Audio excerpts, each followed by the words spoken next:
On behalf of the sponsors,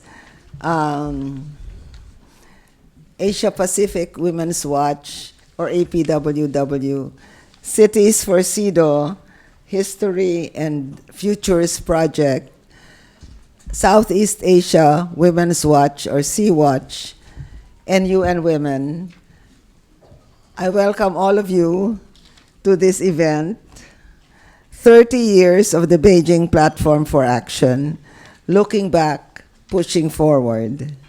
A conversation among Beijing veterans. I am Patricia Licuanan from the Philippines. I was chairperson of the Commission on the Status of Women. I was chairperson of the Commission on the Status of Women for the preparatory process of the United Nations Fourth World Conference on Women. At the conference in Beijing, I chaired the main committee which negotiated the Beijing Platform for Action. When Beijing Plus 30 came around, I thought to myself, how nice it would be to get together with some of the women who played major roles in Beijing, to look back at that September in 1995, take stock of what has happened since, and talk about what we or others could and should be doing for the implementation of the Platform for Action. So began the long process of tracking people down and reconnecting. And today, here we are, Beijing veterans, 30 years older, but still at it, working for gender equality and women's empowerment.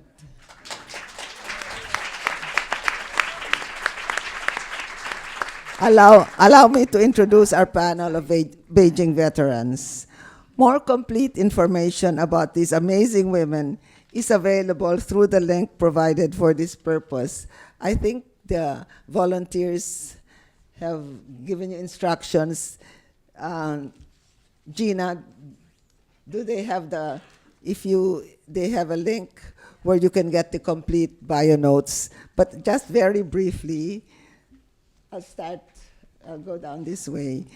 Selma Ashipala Musai Savi was rapporteur of the CSW on behalf of Africa.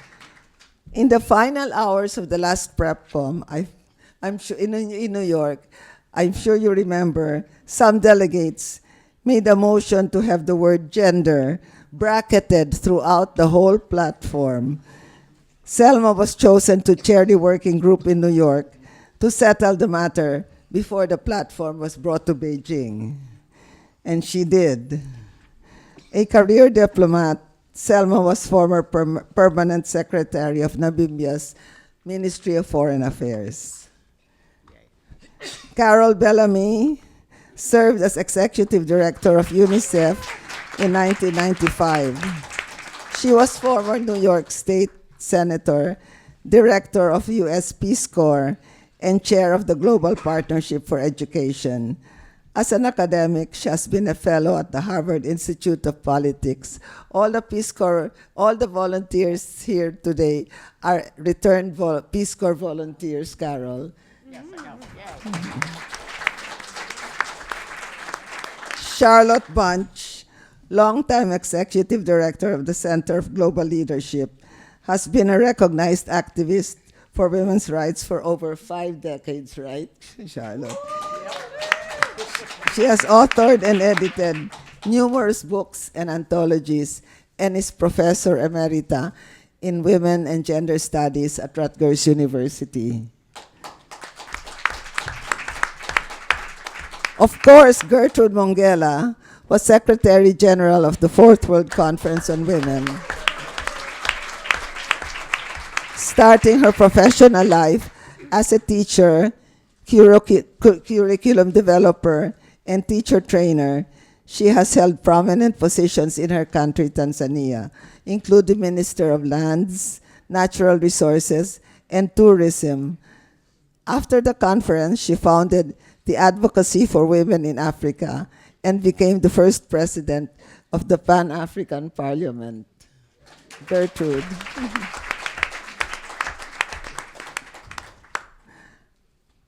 Patricia Espinosa was part of the Mexican delegation to the Fourth World Conference on Women, where she was part of the working group on the political declaration. With over 40 years as a career diplomat, she has focused on sustainability, green growth, gender equality, and human rights.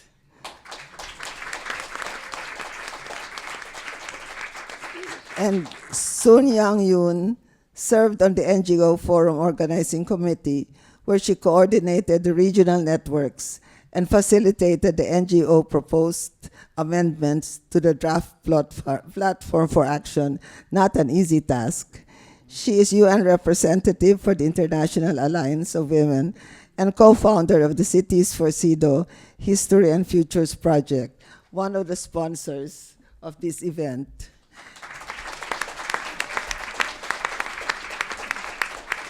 And I'm sure you've noticed that I'm stalling for time because our moderator had she was driving from Connecticut. She had a flat tire and had parking problems, but she's quite close. Will anyone tell me if she's in the house? Not yet? Okay, but should I wait for her to introduce her? Yeah, you'd better. If you will wait to take a few pictures. Why don't you invite Milan to give her? No, because that's part of the script. We'll start with that. What? She was just showing you. Use the mic, please. Yeah, there's a QR code which you scan, and it will lead you to the bio notes. She's bringing it. She's coming. She's coming with it. Yeah, okay. Good. So you'll find out a little bit more about the speakers. Let me check on Gail.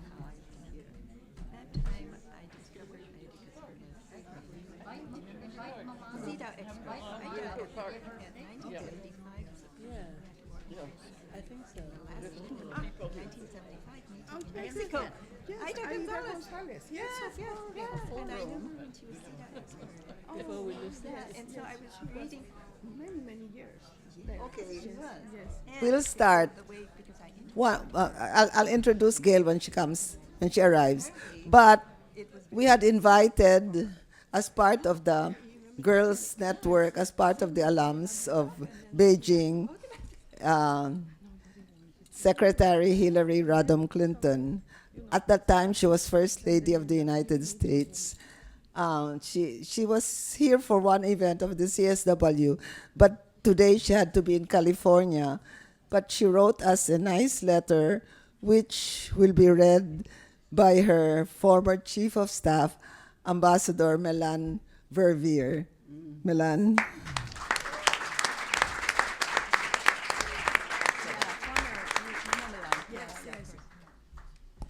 Well, thank you, Patricia. And I look at this remarkable table of remarkable women and think of all the instructions they gave me in planning for Beijing, especially Secretary General Mongela. I was working with First Lady Hillary Clinton at the time, and our lives were consumed back then by the preparations for the United States delegation, as well as all of the events that took place. And I must say, the spirit in this room is certainly evocative of both Beijing and Wairau, so it's wonderful to be reconnected with everyone. I have this message from Hillary to all of you, and she deeply regrets not being here. I was with her 2 days ago at Columbia University, where we had another extraordinary focus on Beijing and what it represented, and where we have to still go and work hard to get there. Dear friends, It gives me great pleasure to extend my warmest regards to you, my fellow veterans of the UN Fourth World Conference on Women in Beijing, as you come together at the Harvard Club today to celebrate and reflect on that pivotal gathering 30 years ago. I regret that I'm unable to be with you in person today, but I am deeply grateful for this opportunity to share a few of my own reflections as we mark this milestone anniversary.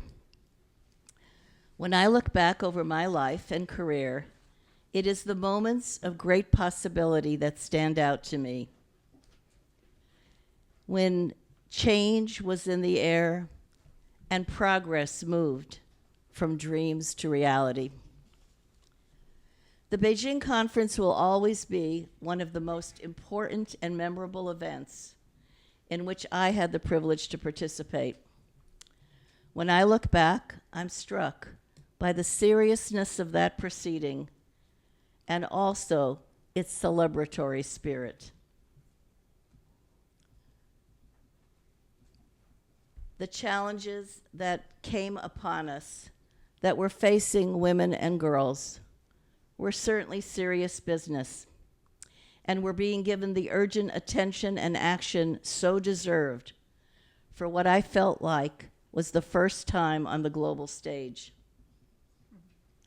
Indeed, the Beijing Declaration and Platform for Action, with its 12 critical areas of concern, offered a groundbreaking blueprint for women's rights and empowerment. And that, my friends, was a cause for celebration. As you know, Beijing was the largest UN conference ever assembled at the time, and the coming together by governments and NGOs represented mostly by women, with our colorful outfits and passionate commitment for equality, development, and peace, offered the promise of a better life for women and girls everywhere, and a new way of doing things. I will never forget the thunderous standing ovation my speech received, or the commotion outside the hall, where women hung over banisters and looked down the escalators and rushed to grab my hand. Most powerfully, what emerged from Beijing was a global network of sisters. Sisters represented by those of you here today. And what you have done has echoed across the decades. In my ensuing travels as First Lady, as Senator, as Secretary of State, from large cities to small villages on every continent, I have heard my own words repeated back to me by women from all walks of life who believe in the truth and power of my simple assertion: human rights are women's rights, and women's rights are human rights. 30 years after we gathered in Beijing, the world is sadly an even more dangerous place for women and girls, and the platform for action remains far from being completely implemented. And so, as generations of women have done before us, we must look to the future, undaunted, and reconnect to doing the work that will help us in our countries and our world to move forward. I say, after that need to protect and advance women's rights and opportunities, I always say it is the great unfinished business of the 21st century.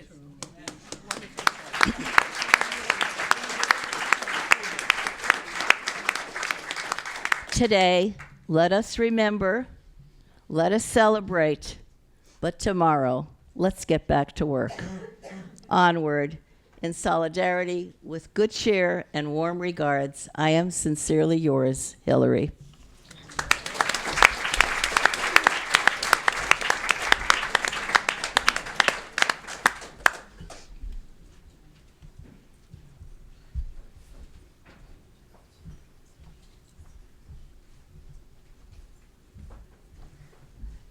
Thank you, Melan, and thank you, Hillary. We will always remember that, and that is true. Wherever we go, those words are repeated. They are so associated with Beijing, right? Women's rights are human rights, and human rights are women's rights. Well, I know that the first question Gail was planning to ask will ask of the panel, how did you feel that very moment when the Platform for Action was finally approved at 4:45 in the morning? What is your most, or in other words, what memory stands out about the Beijing conference for you? We're going to do this really conversation style, no prepared statements, just a chat among us girls. So, anyone of you can start. Yes, Sun Yang. The mics, you can twist them around or you can take them off the... Can I take it out? Okay. What did I do that morning? I finally exhaled. For 2 years, I have to say, I wasn't breathing. I was holding my breath. So Tati had mentioned that I was, there are only 30 of us in that one-room office on 43rd Street, trying to organize 30,000 people at the NGO Forum. And my job, since I was with the Secretariat of the Second World Conference, was to liaison with the UN, particularly on the platform, and to help coordinate the regional networks that were appearing. We had 250 organizations in the planning committee. Charlotte's group at the time was one of those, but we had FemNet. We have some of the most extraordinary networks that had not been together. They produced at each of the 5 regional NGO forums, NGO amendment documents. And that's why I was holding my breath, because as Tati mentioned, gender appeared as the most controversial in all of them, not only among governments, but also within the women's groups. We have to remember that gender was a fairly new concept also to a lot of women, that the social construction of our roles was to be the core message of the Beijing Platform for Action, the freedom that it would allow, and also the human rights part. Because the human rights part was brought in, of course, from Vienna, from the Human Rights Conference, but it was not clearly in the Nairobi forward-looking strategies. And I counted the number of times that human rights appeared in the Beijing Platform for Action, 300 times, in every section of those 12 critical areas of concern. And that was a great victory. So that's why I exhaled. When finally the NGOs got together. At the end, of course, in this process with the regional documents, we had to bring it all together at a 3-day meeting. I think Charlotte was there, in the Girl Scouts Convention Center, upstate New York. We had a final editing committee of 12 people.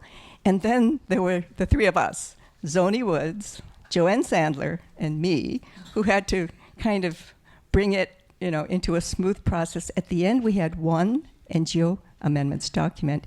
And dear chair of the CSW accepted that and helped us make sure that moved into the process. That is the document that you see today.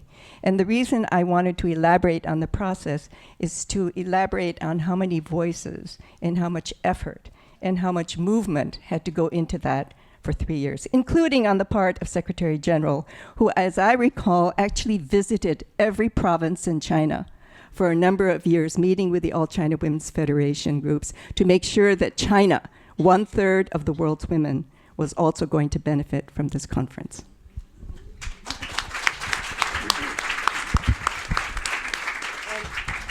Anyone else?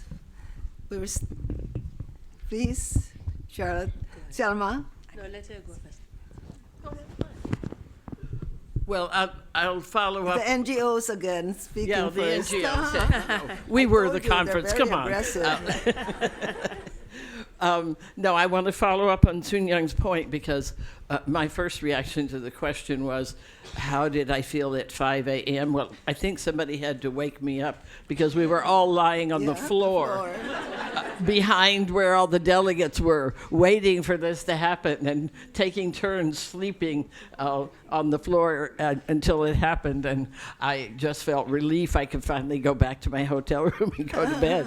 And of course, the rain. None of us can forget the rain and the mud because, according to the Chinese, too many women menstruating in one place caused all that rain. So there are a lot of really interesting memories if we wanted to get going. But my most outstanding memory really does connect to what you just said, Sun Young, and to what Hillary's important speech spoke to, which was the moment when a group of us in the rain who had been in Vienna at the World Conference on Human Rights brought over 1 million signed petitions from women around the world, some of them signed with thumbprints. All of this before petitions were on the internet.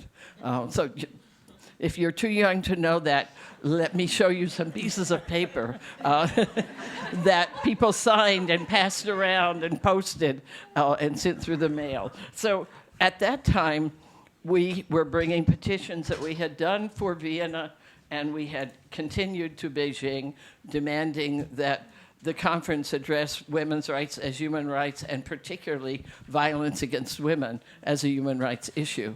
And it had been partially accepted in Vienna, as Sun Young said, the notion that women were a key part of human rights.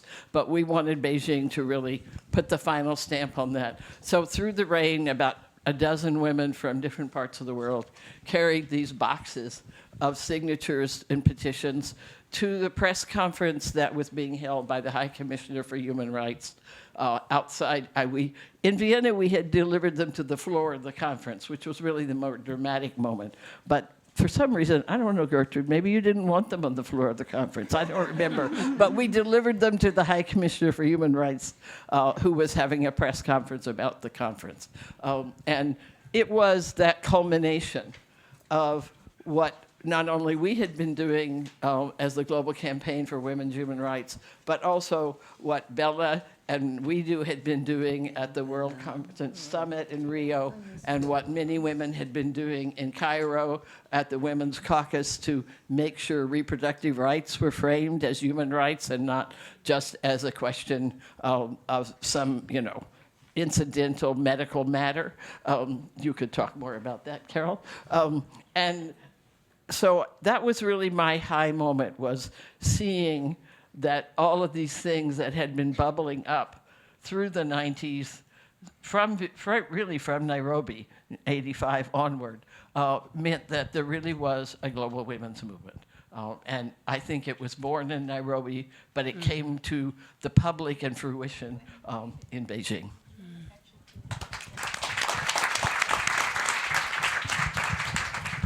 Thank you.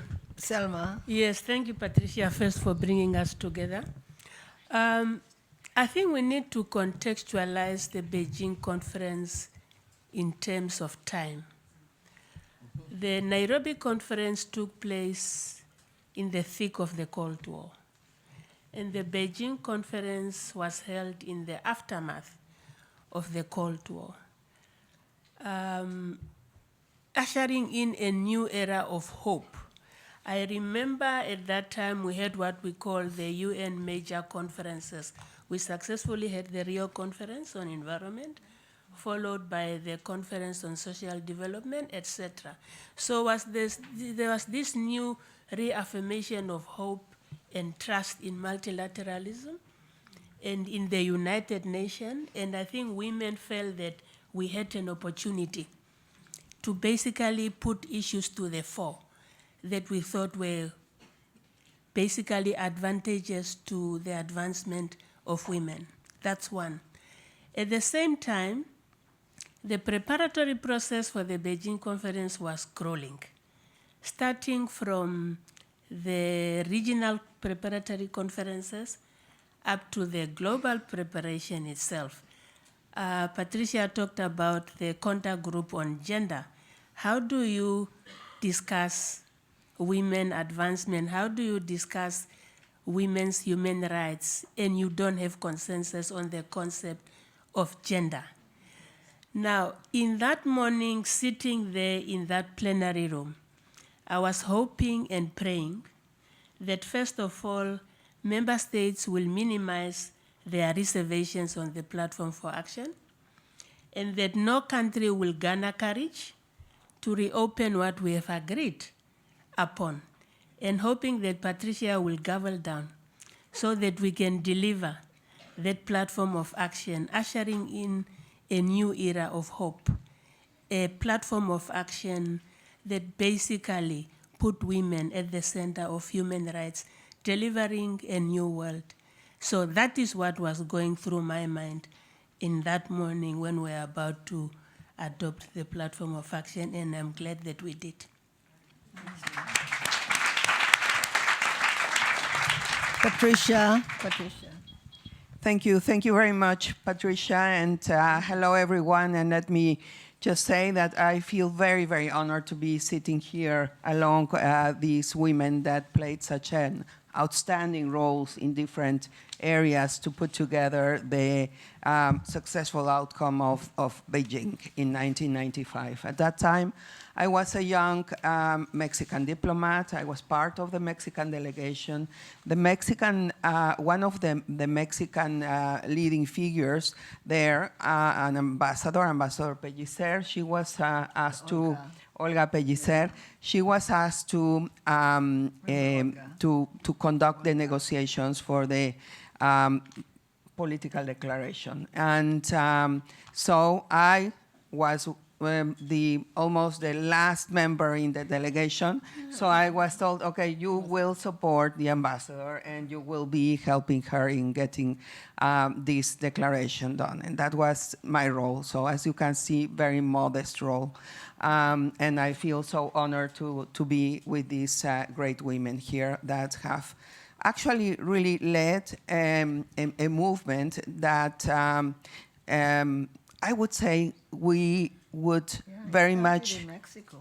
It started in Mexico, but I would say that we would very much benefit. The world would very much benefit if it could initiate a movement like this again. As you are seeing, we really have here a very good example of what multilateralism means, what cooperation, and what the willingness to really get together and find ways of setting an agenda that brings us forward as humanity, taking into account all the differences and all the different realities, different opinions and different realities. I remember, for example, in the Mexican delegation, there were some members that were advocating for, also the rights for LGBT community. And there were also the groups that were advocating for the right to life, meaning, women should not, women cannot take a decision over a body that is already on the way. You can imagine the amount of discussions that were going in there in a delegation of 59 women and 1 man. And that was the head of delegation. That was the head of the delegation. He was the head? He was the head of the delegation. Yeah. Terrible. So I really, I really think that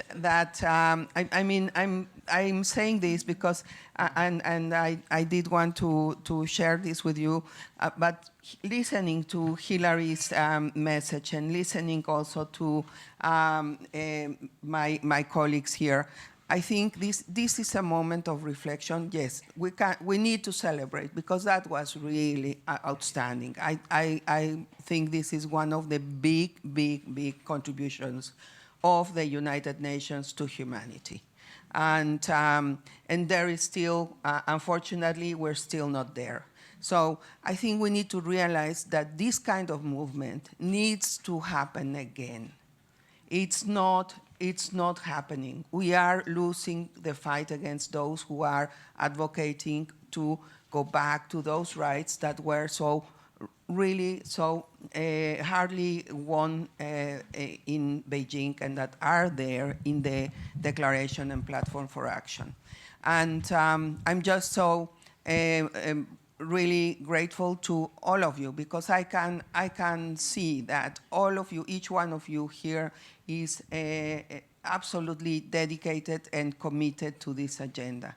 So I would, for example, what is happening now in the Commission, and I have to say, I'm not following it like very, very closely, right? But I do know that in the negotiations, what is the Commission doing? It's doing negotiations on very specific issues, but you know, there is not this big push from a global movement in there. I can tell you, I was heading the UN Climate Change Secretariat for 6 years, and I was also Foreign Minister of Mexico for 6 years. And I can tell you, this is not something that happens. I mean, we have to fight it every time. In the negotiations regarding climate change, we are again questioning whether any reference to gender should come into the documents on climate change, while we know that women are especially affected by climate change. So why would we not allow those mentioning? So the argument that is being heard is, no, this is distracting our work. We need to concentrate on climate change, not on women. It doesn't make sense, you know. So I just wanted to say this, and I do hope that we can find some strong, energetic young women that will take the torch and will renovate and relaunch this ambitious movement for the rights of women. And bring back the passion.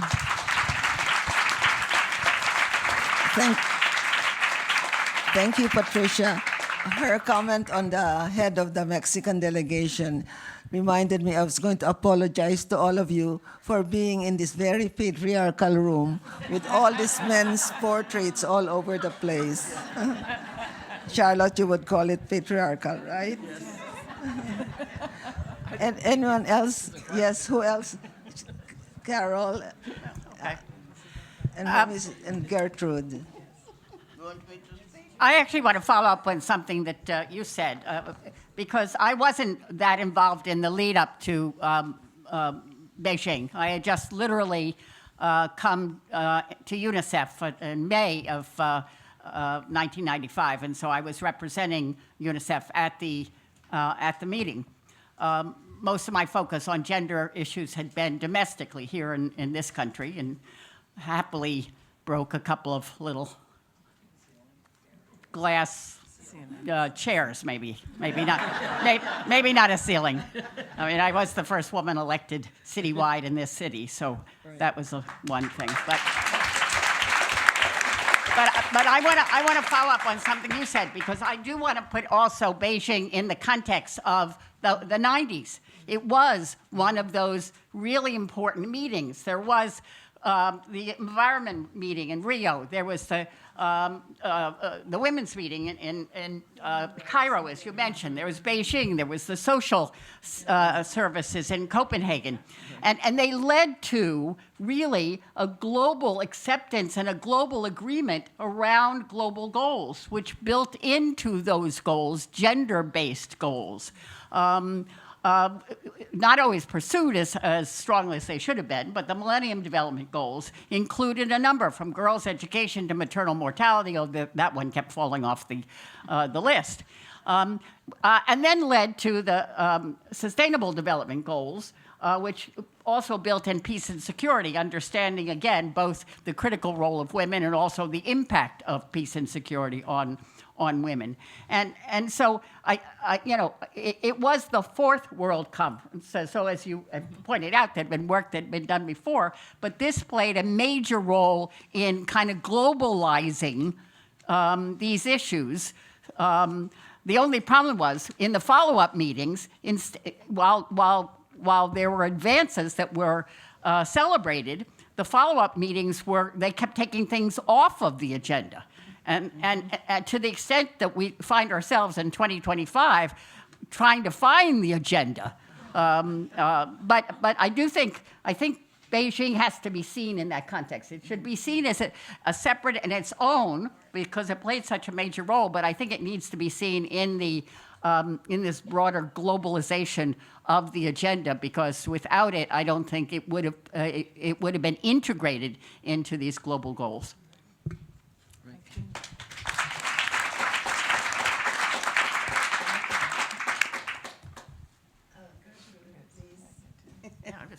Thank you very much. Patricia, you're a great woman.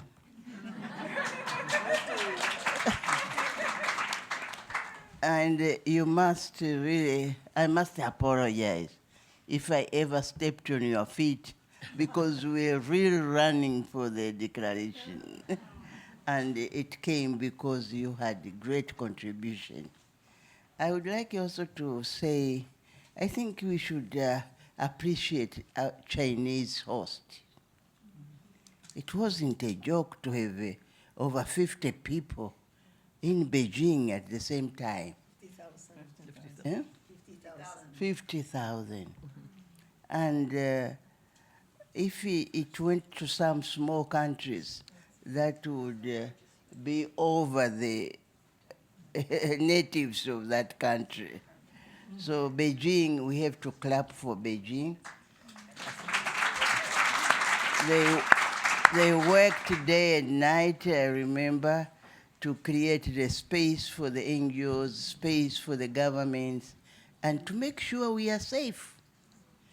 I don't think at this moment I can be as confident in any country, because with so many issues we have to battle with. Traveling at that time was better than today, was safer than today. So for the Chinese, I always respect them for having accepted to host such a huge conference. Now, I would like to say, you see, in Africa, we talk better when we tell stories. There was somebody yesterday who reminded me my story of the tortoise. But today I'm not going to talk about the tortoise. I just want to say that when I was at Beijing, I didn't remember which religion I belonged to. What was my faith? Because I had so many people I worked with from different denominations. And I didn't remember which political party I belonged to. Because there were thousands of political parties. And when I went back, I had so many friends from the opposition parties, and they used to wonder what am I doing. I said, in Beijing, I met so many people with many parties than the few 20 parties we have in Tanzania. I didn't remember what color I was. Because we're black, yellow, brown, whatever, pink, whatever color you wanted to have. So I became, for the first time, a global citizen.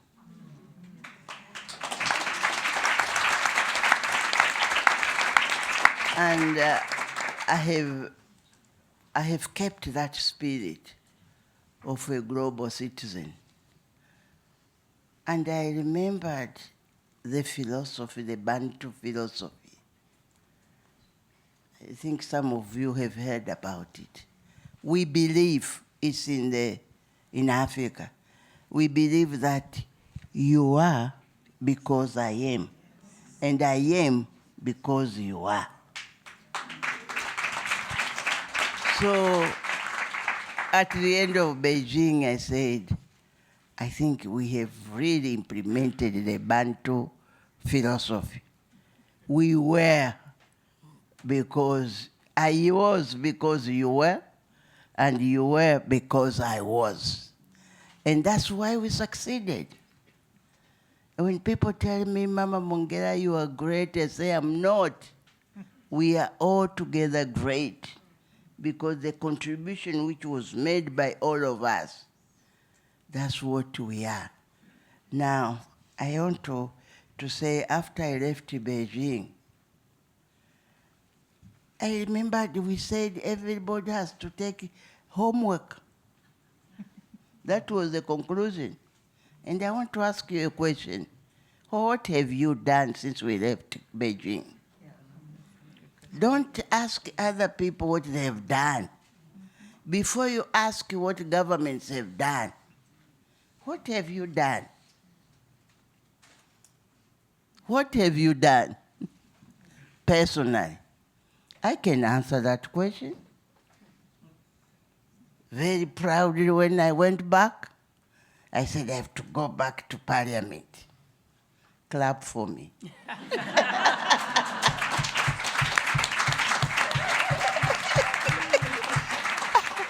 And I moved away from the seats which are given a slot for women.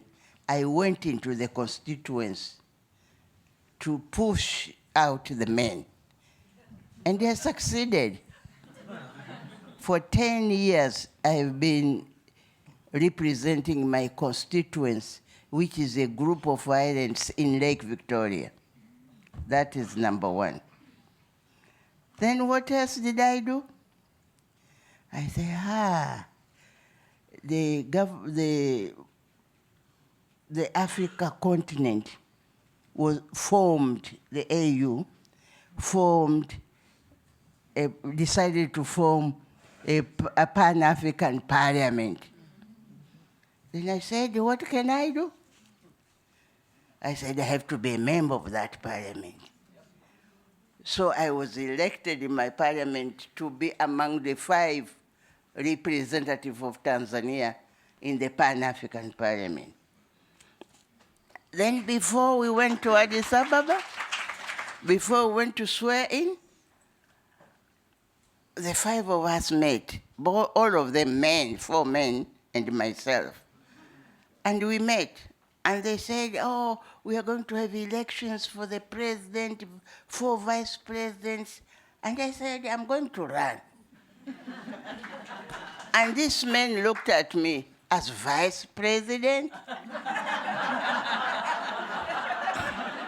I said, no, I have outgrown those positions.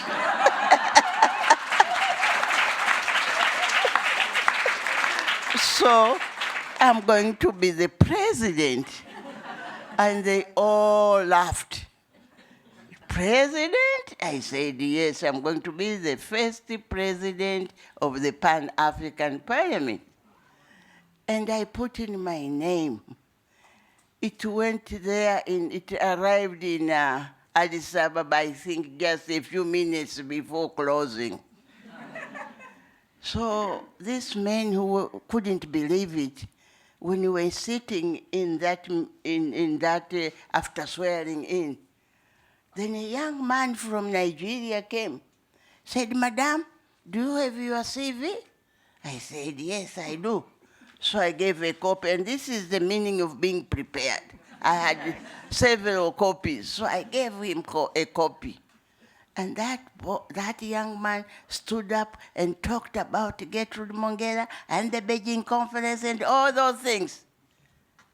And the women from all the regions, they were saying, because of Beijing. They had been to Beijing. So they clapped and cheered, and then, yes, one by one, they were all men. They said, I'm not running. I'm not. And they had to vote a yes or no, presided the president of Mozambique. And I won. I got 166 votes, and yes, and the other, and then I got also 20 no's, which is good. So I have been going on like that. I became the first woman speaker of the Pan-African Parliament. I just want to show you how we have to do that. And now the young people, when I talk to them, they believe me. But don't talk to young people when you have done nothing. So you still owe me the answer of what you have done, so that when we talk to the young people, they can believe in what we are saying. We have to do that, the homework. I shouldn't talk much, but I want to say I've become a global citizen. I don't know my color. I am the girl from the dark continent, but now it's getting brighter than the word thought of. And I think together you are because I am. Thank you. Thank you. Thank you, Gertrude. Well, now it's time to introduce our moderator. Welcome, Gail. Gail Bindley Taylor served as chief of the Caribbean unit of the UN Department of Public Information, overseeing the production of 3 weekly news programs, a magazine, and a documentary on UN issues, including the preparations for the Beijing conference. Originally from Trinidad and Tobago, Gail is a seasoned communications specialist with a long tenure in the UN, serving in various roles, such as spokesperson of the 61st President of the General Assembly, and spokesperson and chief public information for the UN mission in Ethiopia and Eritrea. Okay, Gail, welcome. And she had car problems, but wonderful that you got here.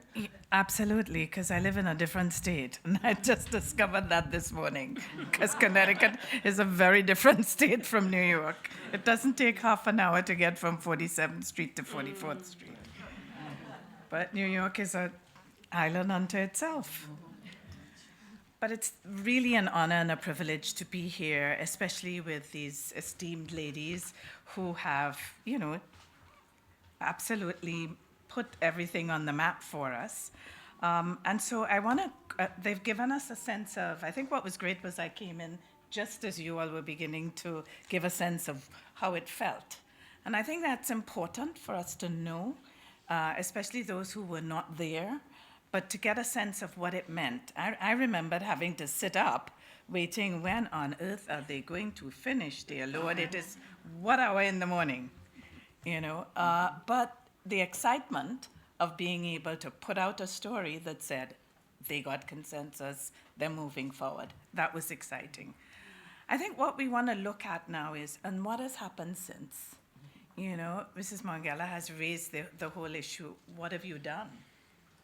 What have you done over the 30 years? How have we progressed? What has happened that has made us regress a little now? And whichever one of you wants to start. Patricia, do you want to start? To look What at has happened? over the past 30 years, in terms of progress? Beijing was such a high moment. There was so much promise and so much hope. We had accomplished so much over the 3 or 4 year preparatory period. And so it was quite a euphoric moment. But now, I guess, it's more sobering when we look back what really has been accomplished. Basically, the reviews from the UN every 5 years, Beijing plus 5, Beijing plus 10, and all the way up to Beijing plus 30 today, show that the ambitious goals of Beijing are far from met.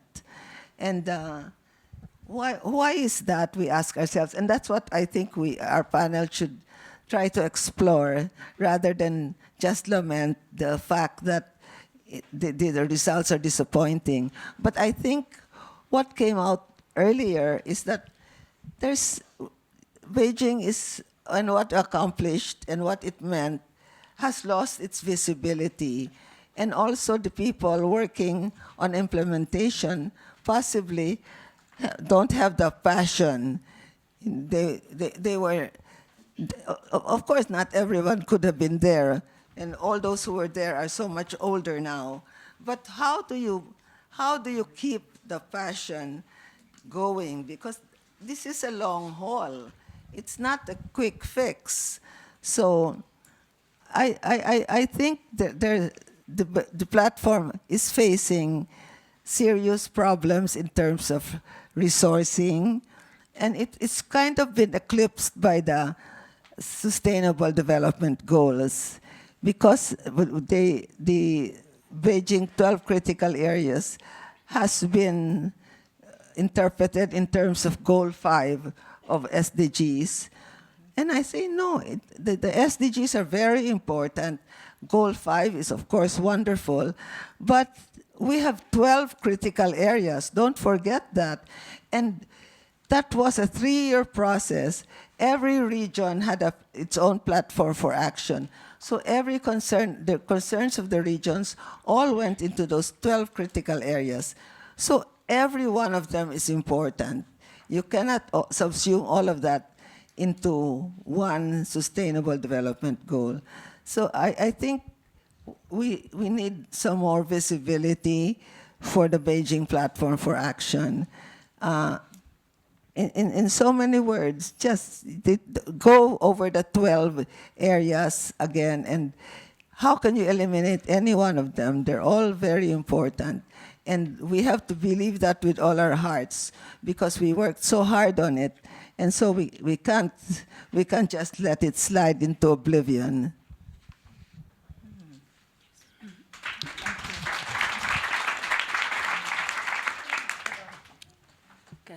Certainly, go ahead. Okay, all right.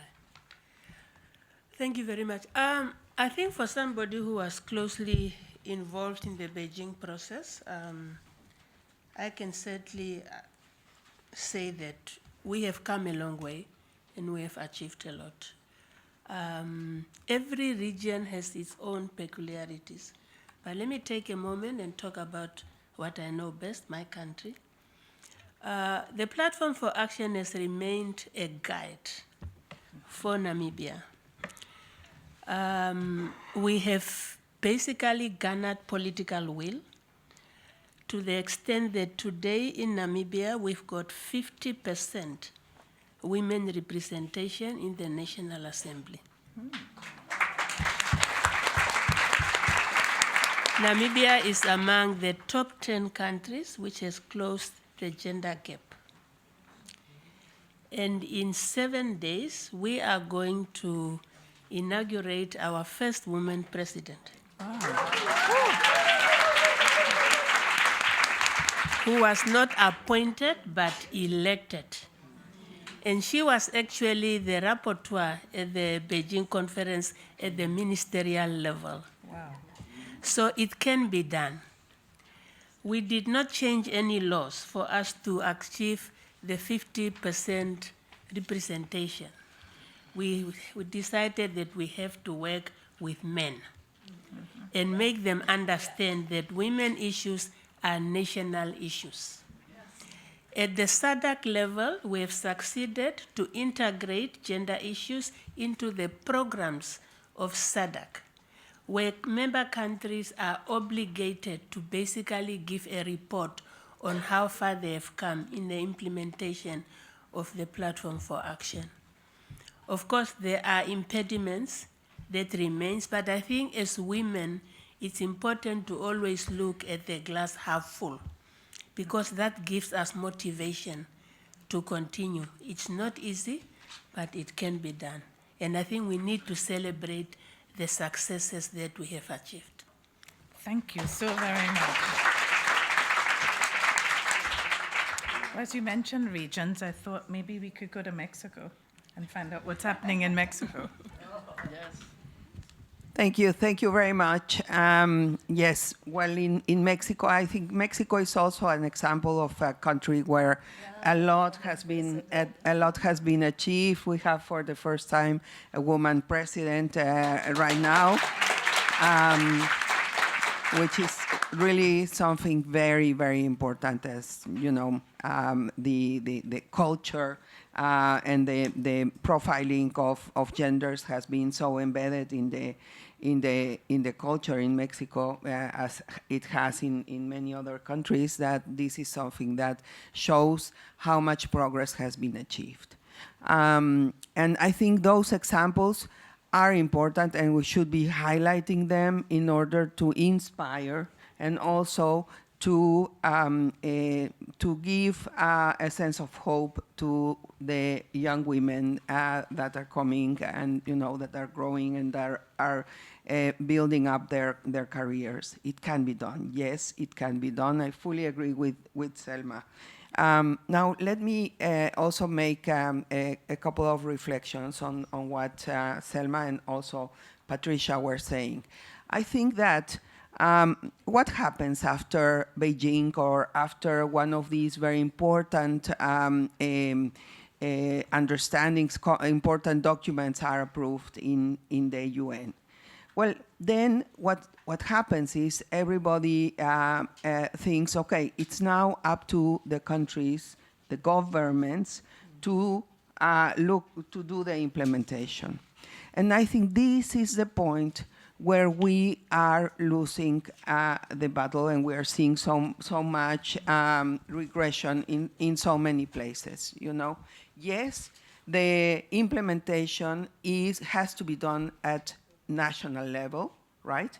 But for the implementation, we need to fight as much as we fought for the global framework, because that is not going to come automatically.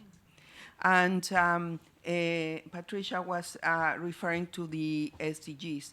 I think the way I see it is that SDGs, together with the Beijing Platform, together with the Paris Agreement, all of them are like a blueprint for humanity, or where and how we must move forward in the coming years and decades. So I do think that the point right now, talking about what needs to be done to facing the fact that we are seeing regressions, we need to acknowledge that everything that we have achieved is not a given, that if we want to preserve it, it's like we need to fight. I mean, in the case of, for example, Namibia, Selma is telling us they have now 50% of women. Now, if there is not an active effort to maintain that, it will change. It will change, unfortunately. So we need to acknowledge that the implementation requires as much as a movement, as much as an effort as we did to get the global frameworks. Thank you very much. Absolutely. Sun-Yan. On a positive note, the other day I was looking at the figures and this concept of, I am related to you. I am related to you and you are related to me. I think is so basic. So if you take 50,000 people in Beijing and each of them told somebody else and encouraged a student if you were a teacher, or if you gave a little op-ed in your newspaper, if 10 people did that, over 30 years, we would have 15 million actions that were taken from Beijing. So think about that. And I think of my husband's church a few weeks after we came back from Beijing, and I'm looking up at the columns from one building to another, and I see a quotation from the Beijing Declaration. Wow. So we don't know what we did actually created a reaction. So the positive story, if I can take a few minutes to tell you, is something that our campaign came from directly as a result of, I would go back to 75 and come to Beijing. So from Beijing, a group of women in the United States decided that they wanted to bring CEDAW back to the United States for ratification. As you know, President Carter signed in 1980, but the Senate would not ratify clearly at that time. So they decided to bring it to the city of San Francisco, where they lived, build a coalition, and over 2 years' period of time managed to do a very historic event, which is to adopt the Convention on the Elimination of All Forms of Discrimination Against Women as a city ordinance. How many of you know of the Cities for CEDAW campaign? They're all sitting in the front row, no. So that 1998, they worked for 2 years, that 1998 moment happened. And then in 2014, for Beijing Plus 20, the NGO-CSW New York decided that they would actually ask Mayor Lee of San Francisco to be the peer leader for the United States at the U.S. Mayor's Conference to introduce CEDAW to the U.S. Mayor's Conference. He did so, and 200 U.S. mayors signed. 10 years later, we have 62 jurisdictions in the United States. We have Los Angeles, we have 12 counties, we have all the counties of Hawaii who have signed on CEDAW, and we have a wonderful thing. Yesterday, or day before yesterday, the NGO-CSW gave the Cities for CEDAW Award to Mayor Kapzukowicz of Toledo, Ohio. So the idea that somehow the Beijing Platform for Action didn't go anywhere is so clear to me that it went somewhere with different people. And this campaign has shown that what we really need to work on in multilateralism is the multi-layered multilateralism. That is that which can come bottom up, city to city. And yesterday I was also with UCLG, the local authorities group. And, and most exciting, after this campaign in the US, the CEDAW expert from Nigeria, Esther Egobamian Michelia, like really long name, yes. Thank you. Egobamian Michela decided that they wanted to bring the campaign to Nigeria. So here at CSW, the NGO-CSW, the Cities for CEDAW History and Futures Project, signed an agreement with the government of Nigeria to start seven pilot projects in Nigeria in 7 different states. And the agenda is elaborated. It's not just the Beijing Platform for Action or just CEDAW and just the SDGs.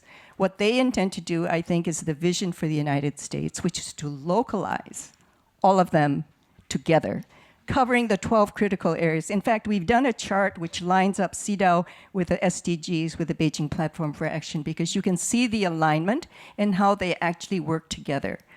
Beijing Platform for Action is the policy guide. The SDGs are the targets. We didn't have targets in Beijing Platform. And CEDAW is the legally binding law for 189 countries, except the US.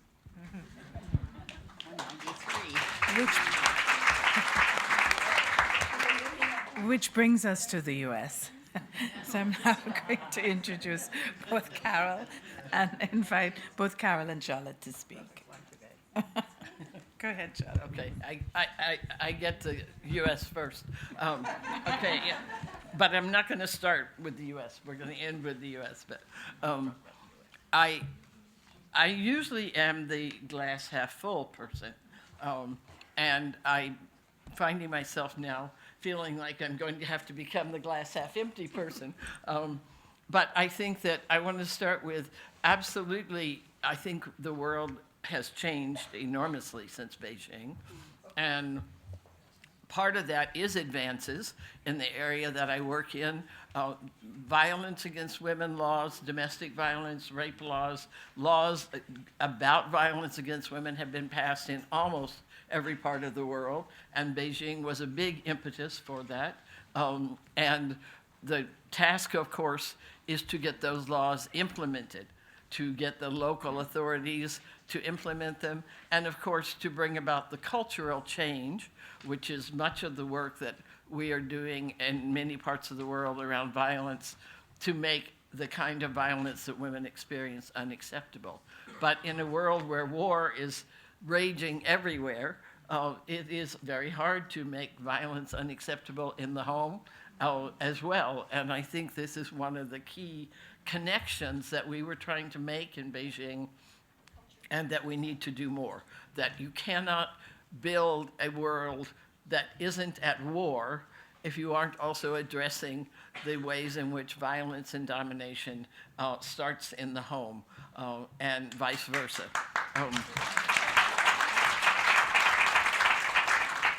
And it's that way in which, and we could take many issues, but that way in which we need to bring together not only the platform for action issues of the critical areas of concern, but how they affect each other. And I think the intersection of the different issues is really where the most work today has to happen. How climate intersects with violence, how all of these issues are interconnected. And this work is happening, and I do think people are struggling. I've been teaching, I just retired, but teaching young women for the last 30 years, and they are fantastic feminists. And they are really struggling to find a way to build a life in this country, but elsewhere, I'm sure, where they can be feminists and still survive.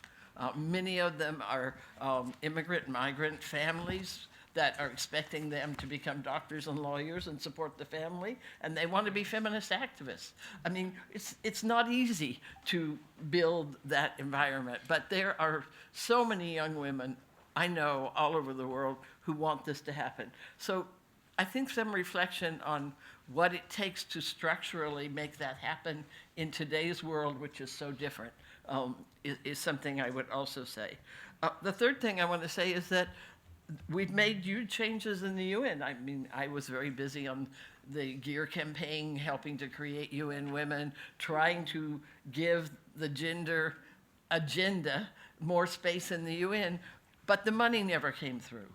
So there's been an effort to build these institutions, but the money has not backed what we're doing. And so one of the big questions is, why is it that we are still in a world where national governments and international agencies are still starving the women's programs and expecting us to do on a dime what everybody else gets $500 for? You know, it's really a serious question, because it's not that there aren't people who want to do this work. And I think at local and global level, which brings me to my final point, which is backlash. I mean, we are facing a very well-organized, very serious backlash against the feminist and human rights agenda. And in some ways, I think adding feminism and sexual rights to the agenda, which we succeeded in doing in the 90s, has fueled even more backlash against human rights overall. So we are at a moment where there is very real opposition, very well-organized, well-funded opposition to those agendas. We see it in the United States in the election of Trump most clearly, but we've seen it in many other countries as well, where very clearly anti-gender agendas, Trump wants to take gender out of all the vocabulary in the US, and we know that there were predecessors in Hungary and other places who led the way in getting women's and gender studies out of their countries. This is not a small movement. It is a very well-funded effort.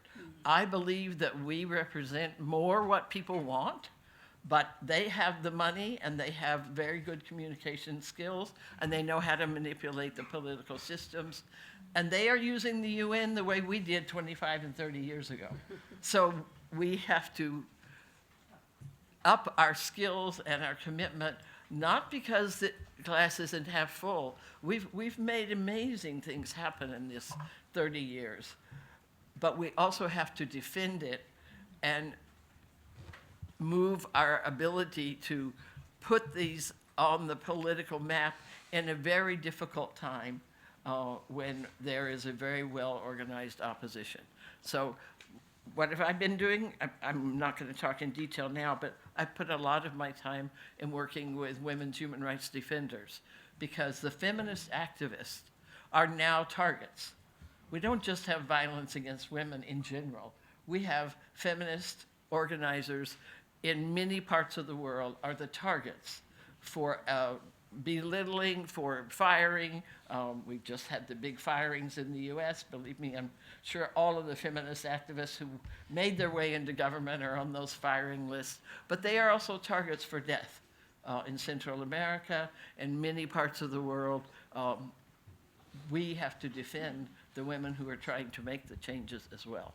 So I don't think that we should be negative about this situation. We just need to be clear-eyed about what the challenges are when the opposition gets this strong, and how do we rebuild, as you said earlier, Patricia, our strength for this moment. So, thank you.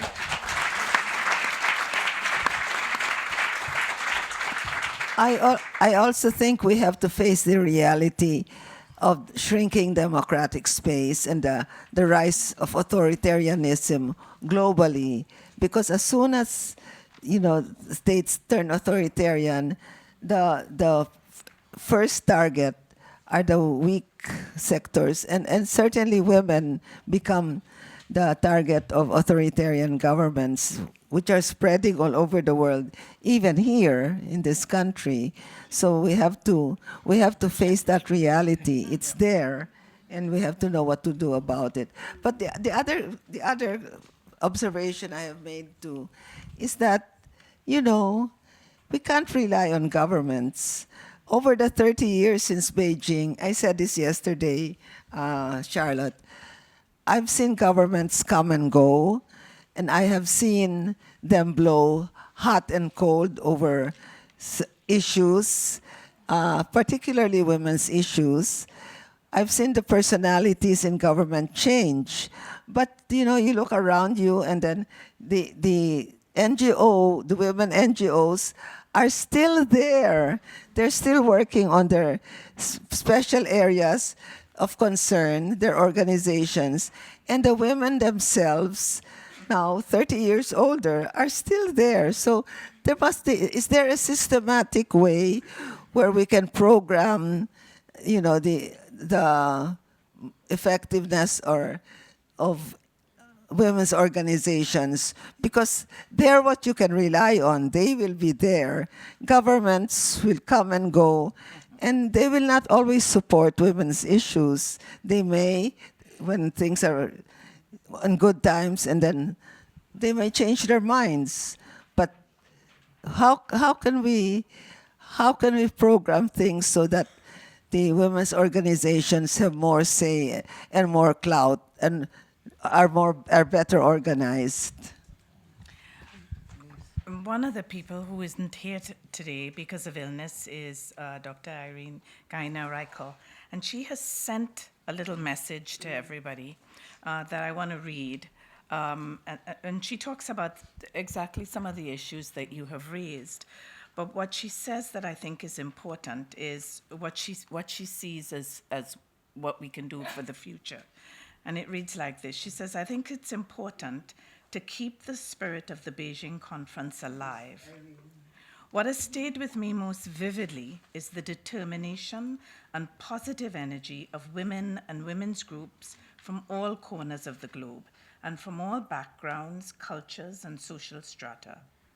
What also has endured is the Austrian National Committee for UN Women, which I founded under the impression of the Beijing Conference in 1997. It is alive and well under the leadership of several consecutive chairwomen, and it manages to mobilize and even galvanize young women just as much as more mature ones. They volunteer their services and raise significant amounts of money for UN Women every year. And she says you can check out www.unwomen.at for more information and inspiration. We need to continue to work across boundaries and with a willingness to nurture solidarity and effective sisterhood. And I believe we need to capture opportunities, new policy fields, such as energy transition or artificial intelligence, or indeed reindustrialize Europe endeavors, and the like, where rules are being evolved and it is possible to influence policy frameworks while things are still in flux. Many of these new opportunities, for obvious reasons, lie outside the Beijing Platform for Action chapters. And she says increasing the quantity and enhancing the quality of gender disaggregated data is crucial. And yes, access to financing for women entrepreneurs is insufficient. The female pay gap needs to be closed, and visibility of female leadership and female role models greatly enhanced, so that girls today can build on what their mothers fought for 30 years and more ago. And I strongly believe that we need to carry our asks into mainstream policy making and events. We need to win over male allies. We need to confront those who are not of our views and find ways to win them over or to outsmart them. Equality, like freedom and peace, must be conquered every day. I thought that was a really powerful message.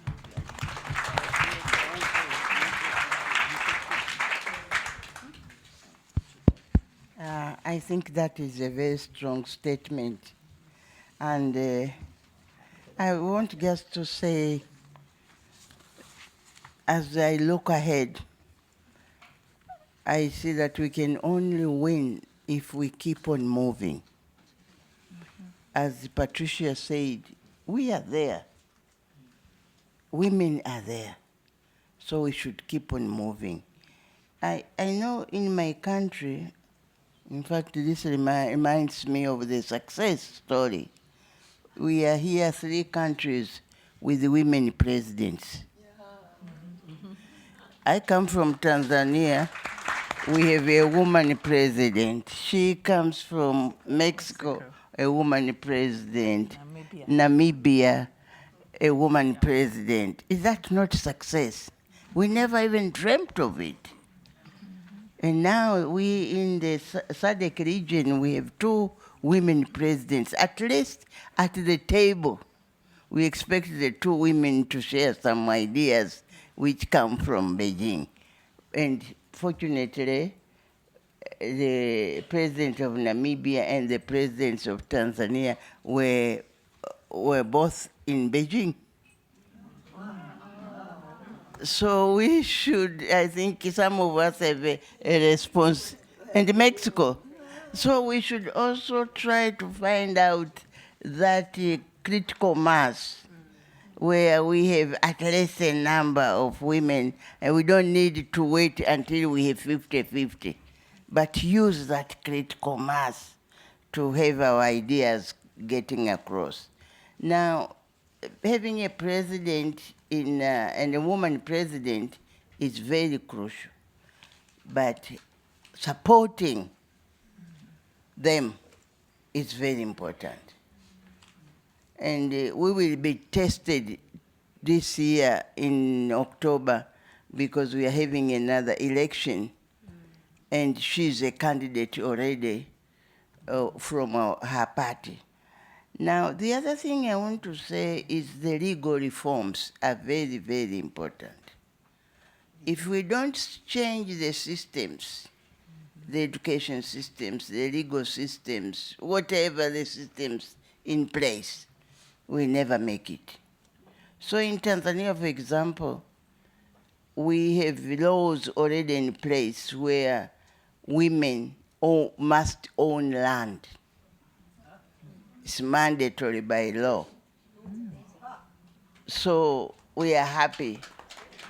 If you have to get your land registered, it must be registered in the name of the husband and wife. And we think this is a step forward. But we also have some laws. We still have violence against women, but at least we have a law in place to fight that. If a woman is raped, the rapist will be, when proven, will be jailed for 30 years. Wow. So that's also a step forward. And even in elections, there is a law which states, because women used to be so much abused during the elections as candidates. So what we have this law that says, in case anybody is found nicknaming a woman or belittling a woman who is a candidate, there is a punishment to be given to protect the women and to encourage women to run for positions. Now, what I'm finding out is, and gives me hope, is that Beijing, in some part of our world, is a permanent agenda. It's a permanent agenda. So it has changed the mentality of both men and women, that at least this should be on the table all the time. And I do accept that the underfunding of the women's activities is still a big problem, and we'll have to sit down. Maybe I should just say, what do we do? Do we have another World Conference? What should we do? Let's look for solutions. Is it the conference the solution? Or what actions can we share through maybe the modern technologies of technologies like ICT and so on? How can we link up and get the ideas and share the ideas? Because I don't see a lot of sharing of ideas. It's only when we meet that we start sharing ideas. But how do we develop a mechanism which will take information across the globe? I think I should end there. Well, as you mentioned, the question of sharing of ideas, it brings me to one of the questions I wanted to ask all of you. 2 days ago marked the 5-year anniversary of COVID-19. And COVID-19 has had an effect on women's issues in almost every country. And I just wanted to get a sense from each of you of how do you think that needs to be addressed as a critical issue? Anyone who wants to go first? Patricia? You know, I'll talk a little bit about that, but I don't want to start with COVID. I'll come to that. Okay. I want to talk, because I didn't get, it's okay. I didn't get a chance to talk about the 30 years. First of all, I agree that we've come a long way. Secondly, I agree there's much to do. Third, I agree that there's a terrible backlash. Fourth, I agree we still need to keep the spirit alive. You know, come on.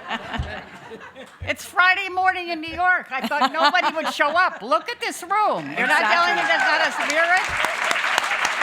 Absolutely. And I don't think any element of the agenda is more important than another, but I'm going to talk about one that I think is really important.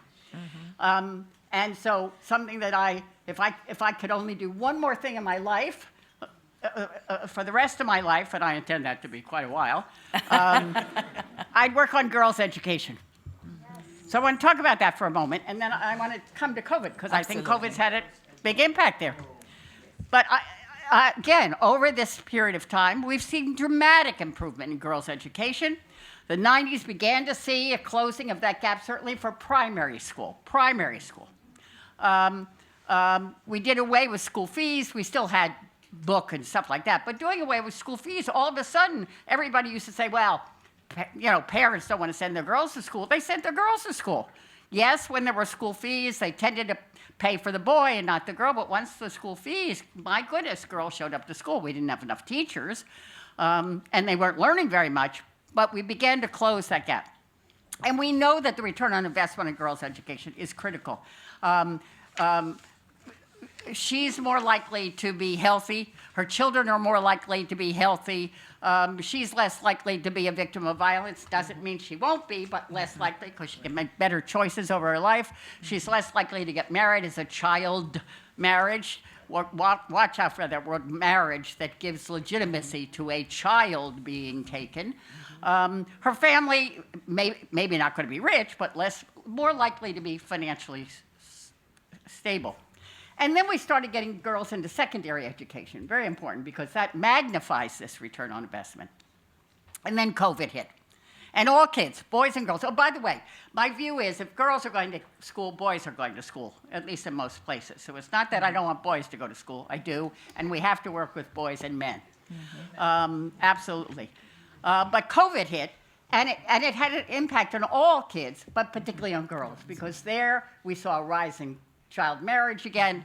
The girls are back out collecting the water and the efforts. And so the impact on girls' education, particularly not only from that, but from COVID, has been particularly dramatic. And the gains, so many gains that we've begun to make around the world really have been, we've really had to scratch our way back up as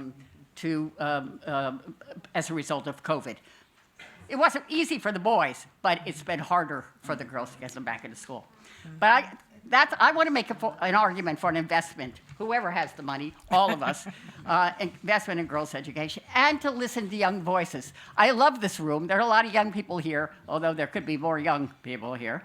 But remember, when Beijing existed, 1995, we didn't have social media. We need to be role models for the younger women, but younger women need to be role models for us too. So we have to listen, and I don't think there's enough listening going on today. I think there's still a bit of talking to without listening, and I think that modeling is a two-way street. I think we learn from each other. So again, I'm sorry to pull the COVID thing, because I think COVID made and it's had an impact in a wide range, but I wanted to specifically speak to the COVID issue for girls' education. But I want to talk about girls' education beyond that, because if we're going to make a difference, get that energy going again, we need the entire army of women, which includes girls getting an education. So. Amen.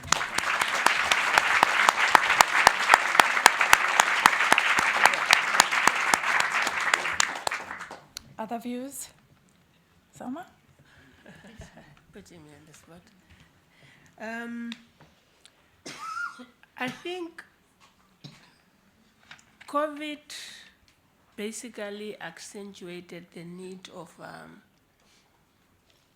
gender-responsive budgeting. Countries were so affected that in the reprioritization, gender budgeting became a victim. Secondly, I think what it demonstrated to many of us was the importance of women occupying space in the economic sphere, because women were left to fend for families. Yet the means were not there. And through that came sexual exploitation of young girls. Then on the African continent, what we went through was to realize that the gap in accessing medical facilities was so wide that we were forced as the African Union to say, how do we take matters into our own hands? The other aspect was also older women having to take care of young children in the rural areas, almost the same experience we had with HIV and AIDS. So there was the reawakening that real solidarity is needed among countries because it was a global pandemic and there's no guarantee that we'll not face the same in the future. Absolutely. Thank you so much. On this side, any comments? Sonia.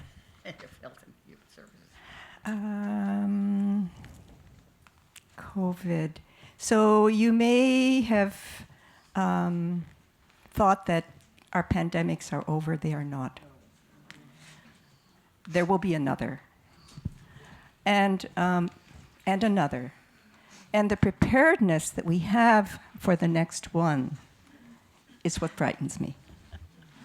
Because the WHO did try to put a pact together in preparation for the next pandemic, and there was pushback on that pact, and therefore it's now turned into a kind of gentle agreement. But if I can just share with you a sort of very simple, almost academic, but it really strikes me as really important, is that we are suffering from a kind of mythology of individualism. The I, the me, the mine. And what COVID, I think, reminded us, and should remind us, is how interconnected we are. There is no such thing as an individual destiny. And therefore, and the speed with which it shut down our economies, the speed with which it created political imbalances in country which allowed all of this extremism to flourish, I think is something that we have to think about. And yesterday I was with the Graduate Women's University group, and we were talking about education and what we can do there. And what we are not doing there is we are not educating global citizenship. We are not educating the idea that we are a global community. And on health, we are not educating the idea that a healthy planet is related to my health. And we need that kind of educational change. So I would encourage us to think about a change in our curriculums worldwide, in which we foster the idea of leadership as global citizens, but in that context of what might happen with the next pandemic. Thank you. Thank you so much. I'm going to give you the floor. I also want those in the audience to begin to think about questions that you may have to pose to the panelists, because that we will do next. In my country, we had a very different experience. I think it was a desperation. So, with COVID, and we had a very daring president. He said, look, we cannot lock ourselves up. That is not possible. The women need to go and fetch water. The women need to go to the field. Everybody have a daily bread by getting out. Now, if I close in everybody, then they are all dying before even COVID. So I said, you are free. And we became free when dancing, celebrating, and doing everything, but with observing certain medical recommendations, washing hands, not touching each other, and so on and so forth. So that one we are still, and he said you can even use your traditional medicines. And we did. We took the herbs. Now I want to say something. After COVID, then we relapsed. I'm appealing today, before I leave, people who know how to process traditional medicine to come in support of the women, particularly in developing countries. We have survived because of traditional medicine. We cannot afford to import, and there's no one who is backing us up. We have to depend on ourselves. So I know China does that very well. the Asia countries, the African countries, can't we team together to produce our own medicine to protect ourselves before the other attack comes in? I think the traditional medicine in Latin America, I've seen that happening, but we are not promoting it. We are not promoting what the women know best. That's traditional medicine. Thank you so much. Patricia? Yes, just a very, very short point on COVID. And yes, it's a fact. We have, it's very clear we will have other situations, other pandemics, and we should be prepared. I would like to make only 2 points. One is the role of women as caregivers. In a situation like this, it just accentuates so much, right? Then women are even more, have more demands at home for everything. Everybody is at home, so the mother is really the person that needs to, as Madame Mongela was saying, go get the water, so none of that can be interrupted. Your obligation, your role in life is that, and therefore you need to continue. So one of the points that I do want to make is we need to be able to give value to that work as caregivers to women. And this is very, very important. And also as we look in the situation in countries where populations are aging, and so many women going to become caregivers, but in a very vulnerable situation, right?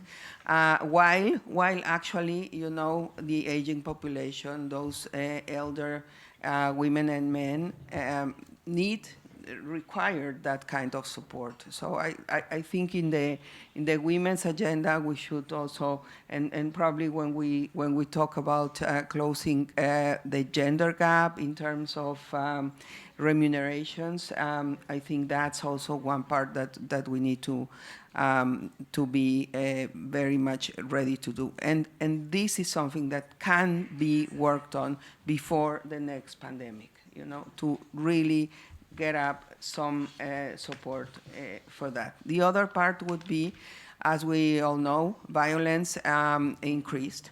Violence against women increased dramatically. So we need to create mechanisms and institutions that are able to assist women in those situations for whatever reason they are in such a situation. The same happens, by the way, in crisis-driven situations, and so we need to strengthen those tools to support those women. Thank you so much.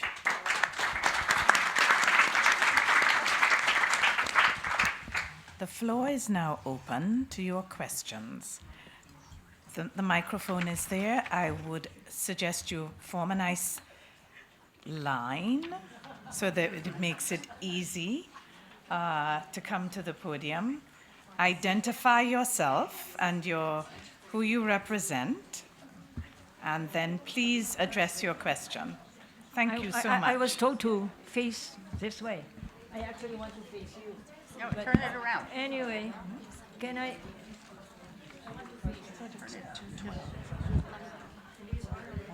Okay. Good morning. My name is Socorro Reyes. I'm from the Philippines. Just call me Sok, because people mispronounce my name. Socorro, Soroko, Sakura, and I read it. And I have many professional affiliations, but never mind. My name speaks for itself. I'm Sok Reyes. I have 3 points, very quick. Number 1, I'm quite frustrated with the CSW now, because when I came here, and by the way, I was in Beijing, like most of us here, so I'm 30 years older. I was frustrated because I was expecting that CSW will take into consideration the changing ecosystem, which, as you all said, is now marked by the rise of the conservative right, by anti-feminism, by fascist dictatorship, by women in armed conflict, by women in post-disaster situations. But that was hardly taken up. Instead, we talked about, of course, there's a good issues, the digital space, AI, violence, it's fine. But you cannot talk about this without that context. Number two, I also would like to take caution in applauding the increase in the number of women elected into office. I used to really focus on numbers. So, when I was in WeDo, the 50-50 campaign, the 2/3 blah, blah, blah. But we have to look at the women who get elected into office. And we shouldn't only look at the numbers, but the quantity. I come from the Philippines, and we have very sad experiences about women who were elected into office, including our legislature or executive. And number three, we said that we will review Beijing plus 30 in the CSW, but there were hardly any panels on the older women. I actually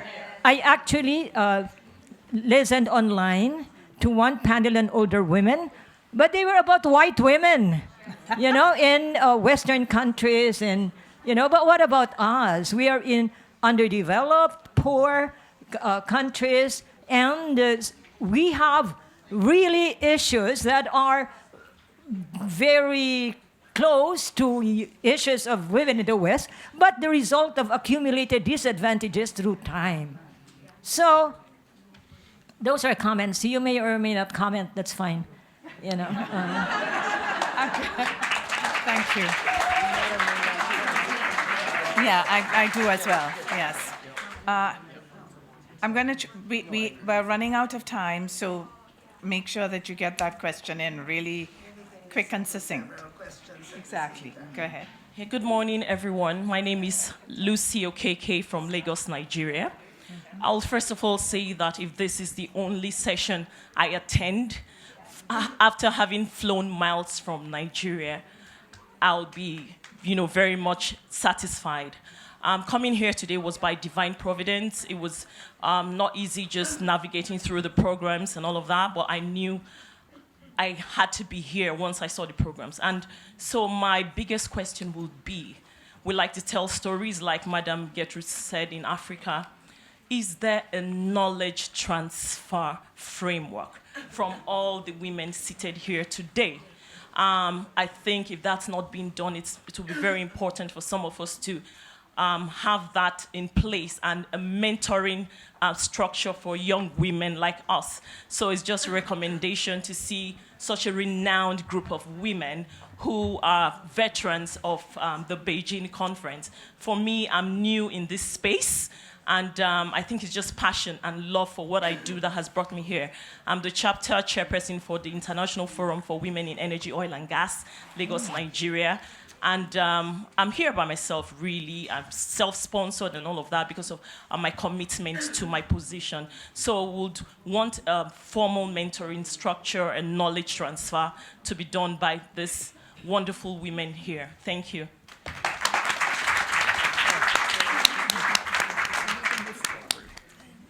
Go ahead. Good morning. Good morning to you too. I heard from 1975, when there was no internet, the paper copies of the press conferences, boxes of them, what you have gone through. My gratitudes to all of you, what you have created and given us. And now, 30 years later, 2025, we have, in a fourth industrial revolution, in the age of AI, where we all know that AI has a lot of bias, racial bias, gender bias, and all kinds of biases. I don't expect answers right now, but I want to bring this as a technologist, as a data privacy, cybersecurity consultant myself. I am enthusiast, AI enthusiast. So I would like to ask to be considered how the rise of technology would help or hinder women agenda going forward. Thank you for your question. We appreciate it. Thank you. And by the way, I am connected with Women Federation of World Peace. Thank you. Good morning to this esteemed panel. It's really a great privilege to speak to you all and be able to talk to you, because you really did lay the groundwork that has shaped my life and my work and so many of the other young people here. I'm a youth, climate and gender justice advocate from Australia who is here because older women have given me the space to be here. But so many young people have not been given the space to be here. I have heard so much this week about how young people should be brought into these spaces, should be given participation and ability to make decisions, but so few of those words are backed up by any substance. Young people around the world, especially young women and especially in the Asia Pacific, are leading climate and gender justice movements. So I want to ask you, how do we make these complex spaces relevant, A, and B, accessible to young people? What examples of effective participation for young people in decision-making have you seen? And how can we apply these to this international movement at such a critical time? Thank you so much. Hi, good morning to you guys all. Thanks for your contributions on the Beijing Plus 30. I'm from Turkey, and my name is Melis. I'm a political scientist and board member of Red Pepper Association. If any of you guys interested, we work towards gender equality. My question is about Istanbul Convention. As some of you may know that we are backed up on that, even if its name is Istanbul Convention. It is such a disappointing thing. And I want to know what you guys think about this. Thank you. Thank you very much for your question.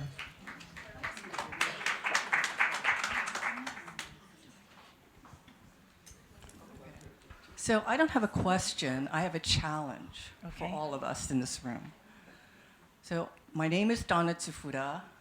I am a global citizen. I am here representing Slum Child Foundation from Kenya and actually many, many organizations. We talk about what the next steps, what can really surge all of us, surge the youth, surge women.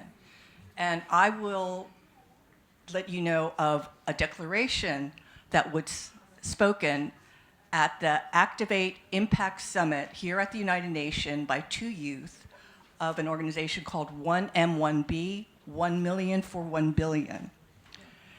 And the declaration was that every student in every classroom, in every school, in every country knows the UN Sustainable Development Goals and takes at least one action to fulfill them, to help fulfill them. All of us together can and will create a new future for the world. So that was spoken on December 12th of 2024.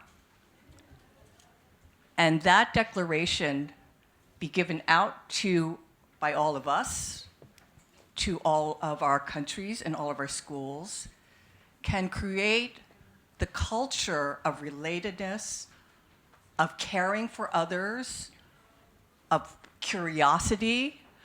I know that in America, at least, a minute percentage knows of the UN Sustainable Goals. A minute percentage knows of countries outside of my country. But this can actually self-generate students to learn.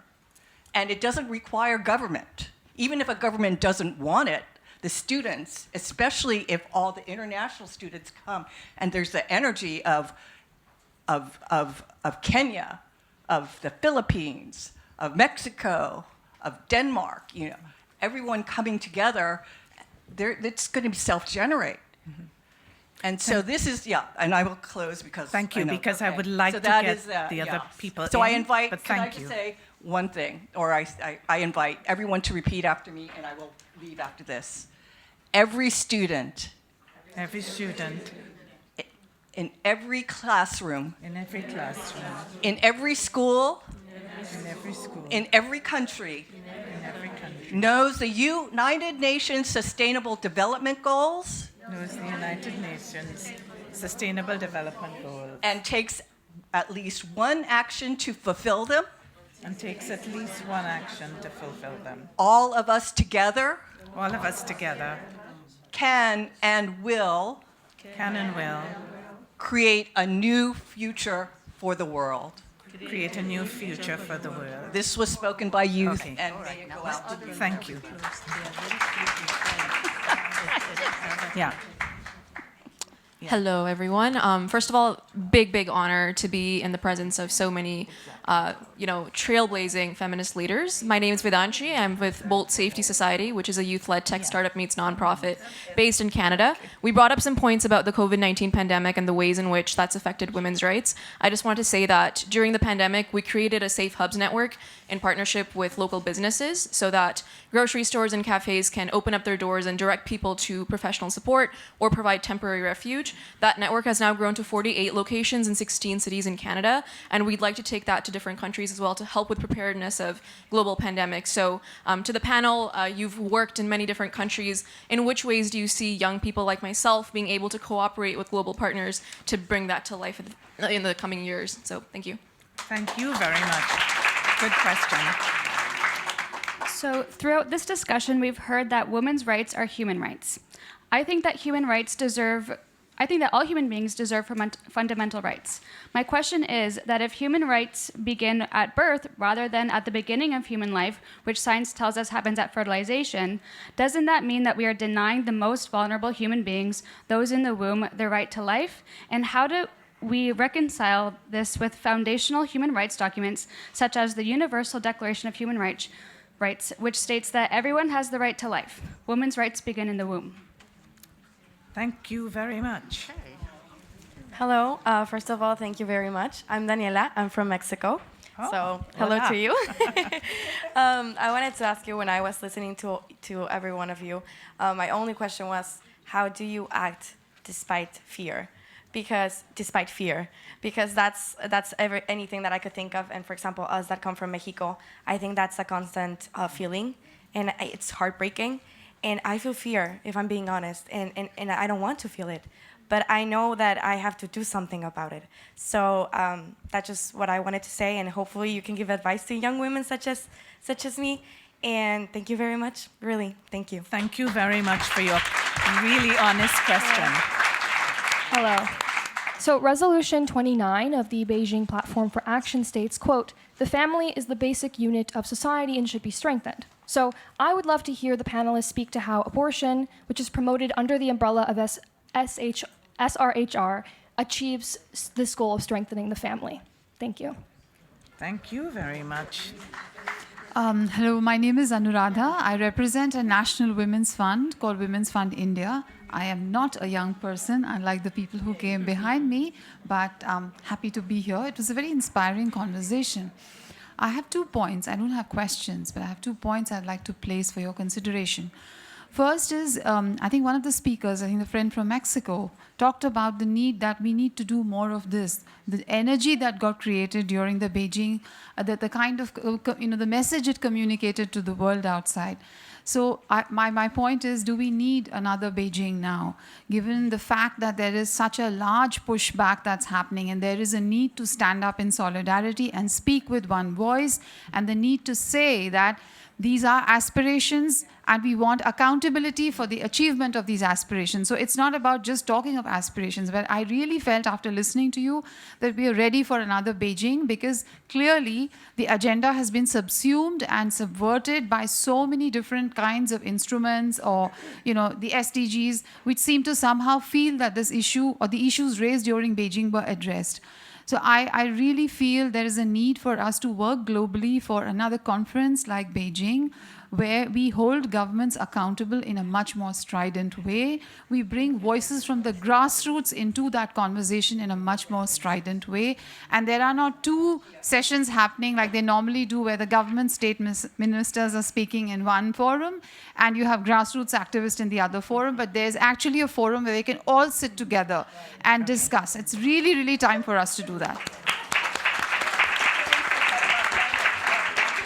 I'm gonna ask you to make it really short because I would like to give the opportunity to the panelists to wrap up. And we need to get out of here in the next 10 to 15 minutes. Okay, I'll make it very quick. Thank you very much. It's a pleasure to be in front of you ladies. Oh, excuse me.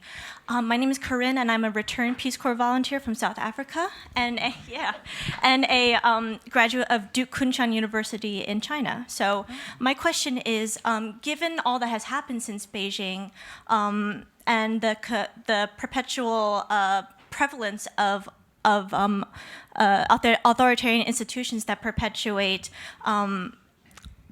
these kinds of non-feminist institutions, what can the world's nation states do to continue education of gender-based violence down to the grassroots level?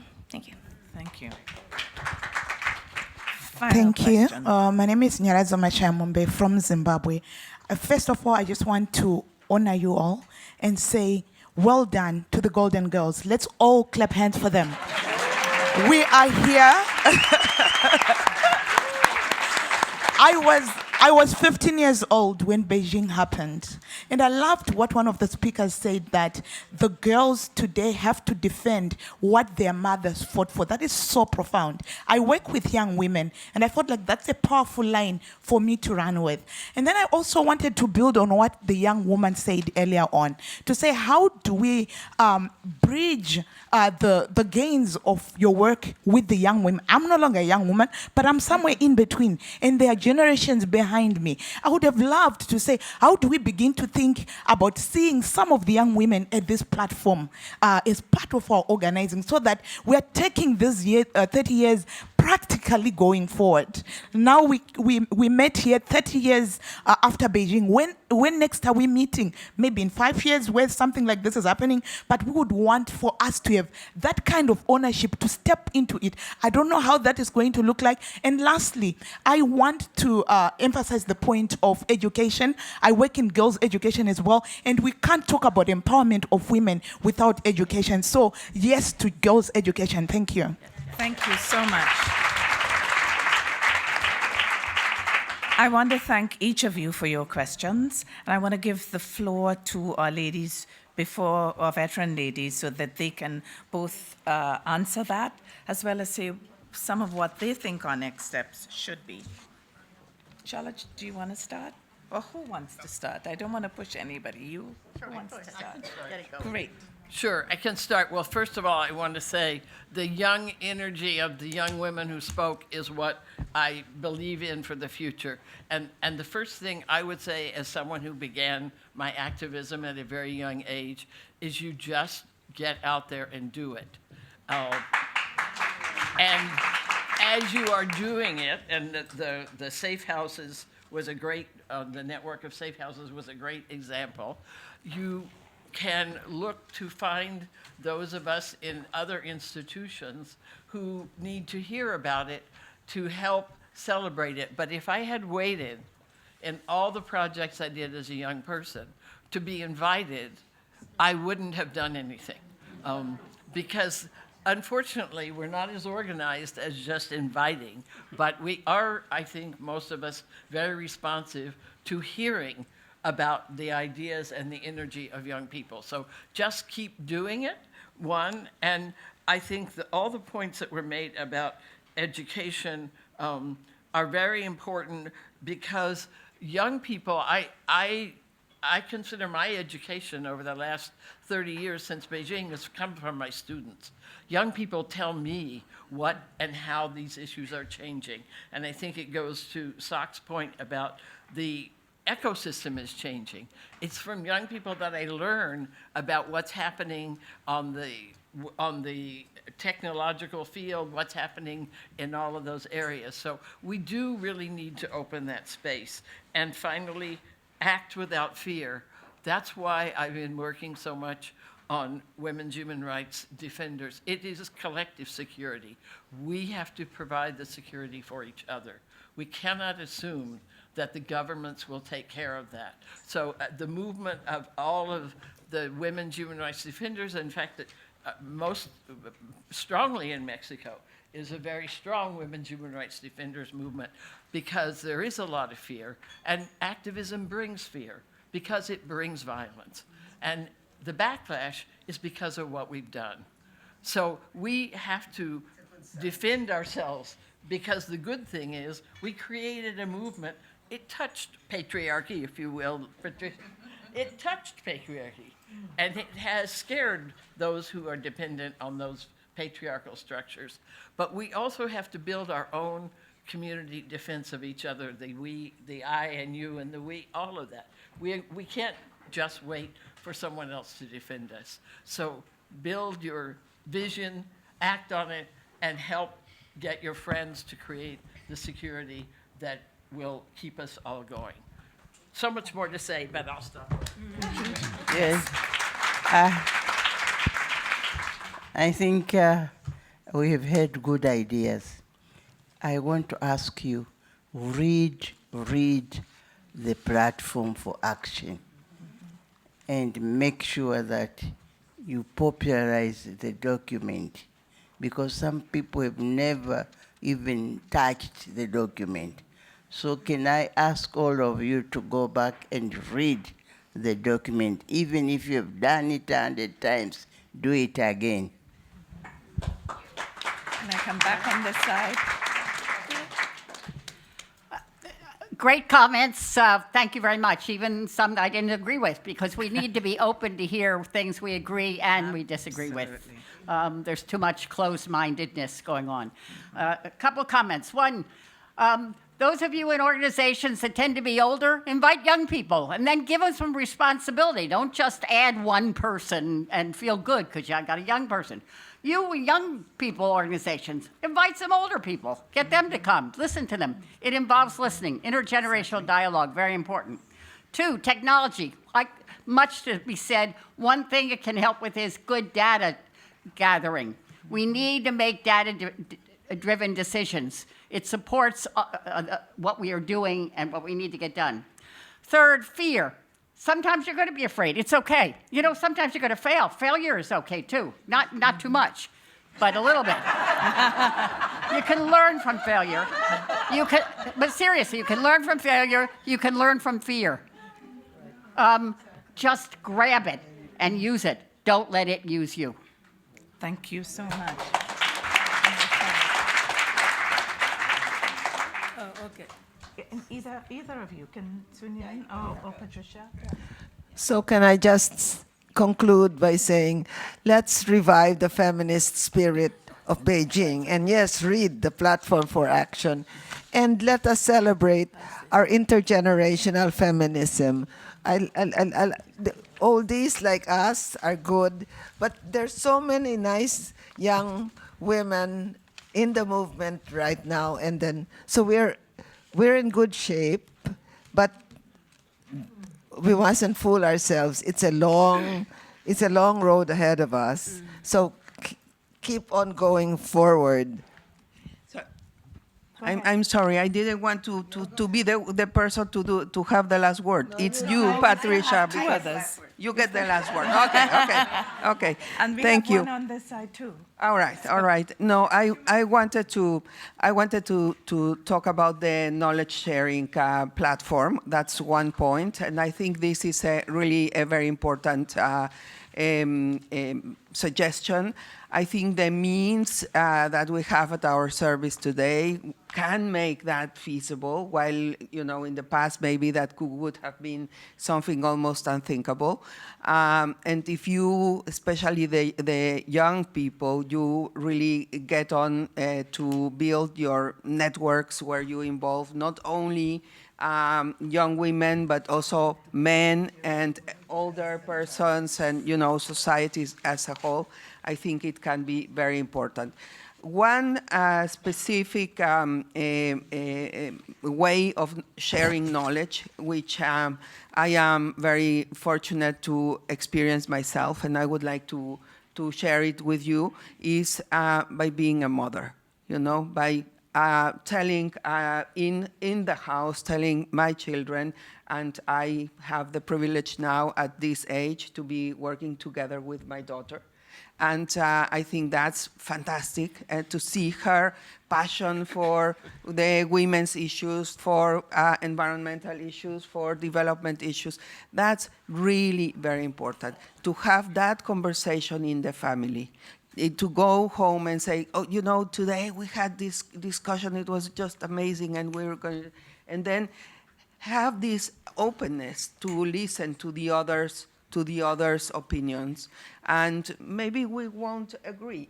It's not about convincing everybody. It's about really listening and trying to learn from each other and understanding where that other person is coming from. So I do think we have a lot of means to really share knowledge and to build up this movement. Thank you so much. I'm going to ask, before you, Suyun, I'm going to give it to Selma. Okay, and then you will have the last word. And make the last word really quick. Well, that's okay, great, yes. Yes. I want to cast our mind back to Beijing, 1995. The opening statement of Mama Mongela, two things stood out. She emphasized peace. Peace, peace, I still remember very well. And then referred to the letter by Irene, where she's talking about solidarity. I think we need to extend solidarity to ourselves as women first. We can't have such an event and not talk about women in conflict, women in Sudan, the eastern part of the DRC, women and girls in Gaza. We must garner courage and talk about some of these difficult issues. We must speak out because our voice counts, and that's the least we can do. Yeah. Thank you. And in that light, to remember 1325 and the importance of 1325 and women being at the table. Suyong. In conclusion, the campaign won for $8 billion. How many of you know about that? So they're having two events here. We are talking about a woman feminist secretary general at the UN. Yes. About time. Please approach our governments. We were discussing how important the Security Council governments will be on that vote. We have 92 countries who are in favor, who have pledged that they are interested in having a woman feminist secretary general. That's at the very top. Yesterday I was with the youth group, with the youth envoy. We have a youth envoy now in the Secretary General's office. Newly appointed, Felipe. And we are talking about youth leadership, but we are also talking about the power of youth vote, which was not used in this country in the last election. Why? Because youth vote often think that their vote is not significant, but it is. So I think working bottom up with youth vote, youth leadership, top down with our SG from Mexico or wherever, would be a wonderful step forward, and the Fifth World Conference will happen.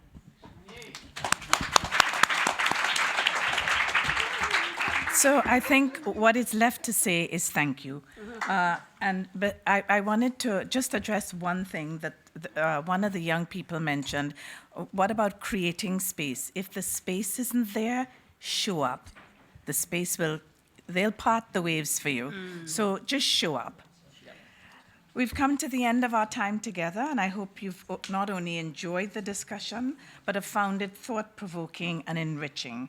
As we look ahead, may this conversation serve as a source of inspiration, guiding you, each of you, as Mrs. Mongela reminded us, in your continued efforts to implement the Declaration and the Plan of Action with renewed commitment and purpose in the next pivotal decade.